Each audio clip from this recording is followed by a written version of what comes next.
whether we want to accept it or not, a significant segment of the population supports criminality. You believe that? Oh, yes. Much has been said about the unacceptably long delays in setting trial dates and delivering judgments in the courts. With your kind of experience, I would like to ask you, what are your thoughts on remedying this seemingly intractable problem? Well, it depends on criminal as well as civil. One thing that is certain is that there is just too much criminal activity in Jamaica. And so the people can remedy this situation by just cutting down on crime. The courts, as I have understood over the years, tend to give priority to disposition of criminal matters. And so, because the liberty of the subject is involved. And so what you may find happening is that priority is given to trying criminal cases.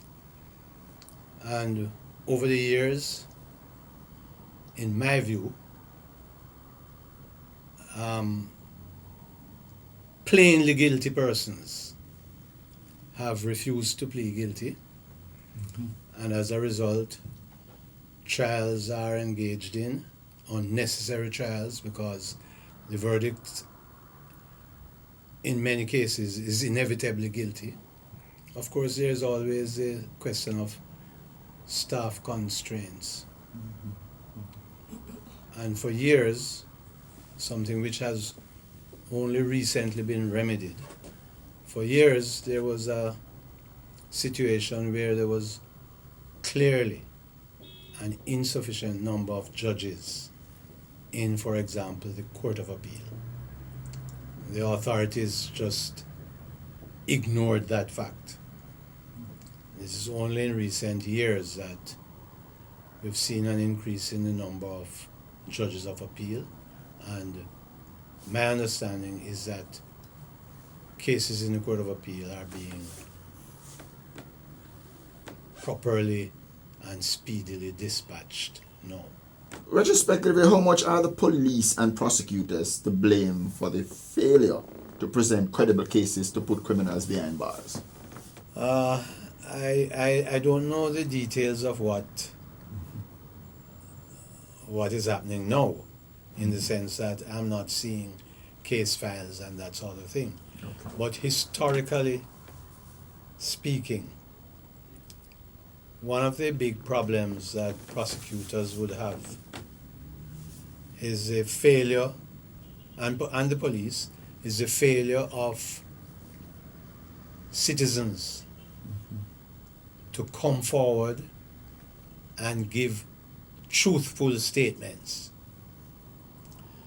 Quite often you will see on the television some fat ladies or some other persons jumping up and down as to incidents that they say happened and that they saw. But when it comes to putting it down on paper and to quizzing them, they are missing. And so the prosecution is usually well hampered by things like that. And there will be people who will say, oh, there's a lot of gunmen going around doing this and doing that. But I always wonder, how is it that people are only hearing the gunshots, but they are not seeing the gunmen? And they are right there in the communities. It's due, I think, to the fact that a significant, whether we want to accept it or not, a significant segment of the population supports criminality. You believe that? Oh, yes. I believe that. Can you give us some insight into the higher courts? Are there strong forces of conservatism and radicalism? And how do judges find common ground?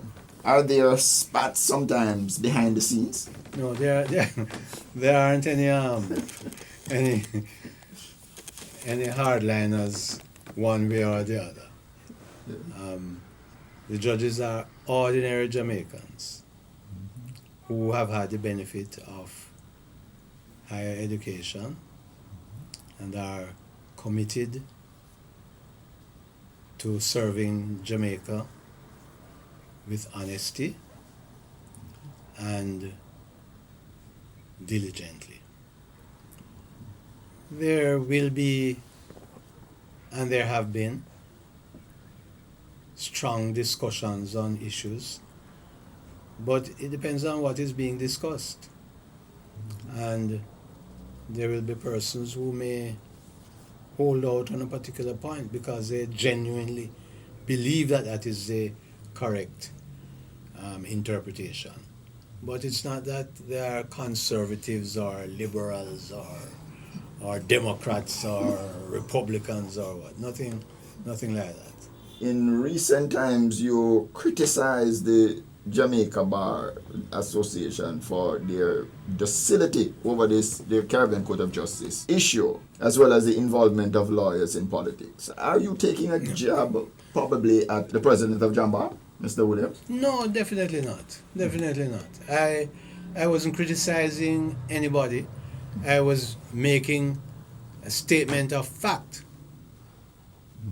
One, that the bar associations have been silent. They have not been pushing the parliaments in the region particularly. And two, it's a statement of fact that quite a few lawyers are politicians. So there's no criticism of them. I'm just making a statement and saying that I trust that they are not being influenced by their political thinking.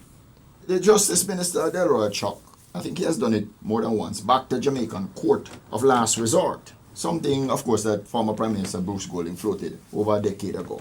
One, is it viable, and should it possibly be open to a quota of international judges as insulation against what some people have as concerns for a trust deficit among Jamaicans?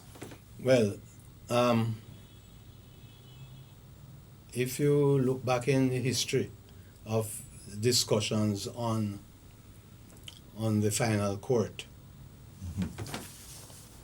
in the initial stages, when there was uncertainty as to what to do, supported the idea of a final court being here in Jamaica, for the simple reason that our final court should not be in England. It should not be the Privy Council. We are not Anglo-Saxons. However, long ago, I changed that position when I saw the viability of the Caribbean Court of Justice. And for anybody now to float the idea of a final court being here in Jamaica, it will be my view that they are doing that to stall. Because the Caribbean Court is there already in existence. It is ready-made, waiting for us. Is the state's non-establishment of a special court to adjudicate on matters involving mentally ill persons or defendants, is that one of our greatest failures, you believe, in the justice system? Well, I don't know if that would be regarded as part of the justice system. The fact of the matter is that way back in the 1990s, there's a case that I presided over before a jury. The fellow eventually pleaded guilty, where it was clear that he was mentally unstable. And I complained that there was not the facility to order his care in that facility. That was in the 1990s. But as usual, over the years, whenever I've said anything in court or out of court, dealing with matters with the court and the inadequacies it is ignored by the authorities. You only have to think about how many years that I suggested that we needed an increase in the number of judges, and it took them so long for it to happen. But the same thing is in relation to psychiatric care for persons who are mentally unwell. In July, the lawmakers in Gordon House, they rejected a recommendation from the Integrity Commission for legislative amendments to the 2017 Integrity Commission Act. Have they rejected it? Well, in relation to the inclusion of additional assets, the declaration of assets, that particular issue. And they called it invasive and inappropriate. Yeah. And we know also that they have had an issue with the request by the Integrity Commission to remove Section 53.3 and 56 of the Integrity Commission Act. How do you respond to these positions? I mean, you have spoken to it in the past, but there seems to be an insistence that the lawmakers are not going to be moved in a particular direction. The lawmakers are entitled to their position. They make the laws. What I would like to see, though, is for legislators to take instructions from their constituents. You see, people are elected or appointed in the parliament not just for their own views. They are there to represent. Now, it would be good if there was a situation where the legislators could say, we have consulted our constituents and they do not want us to pass any law which says X or Y.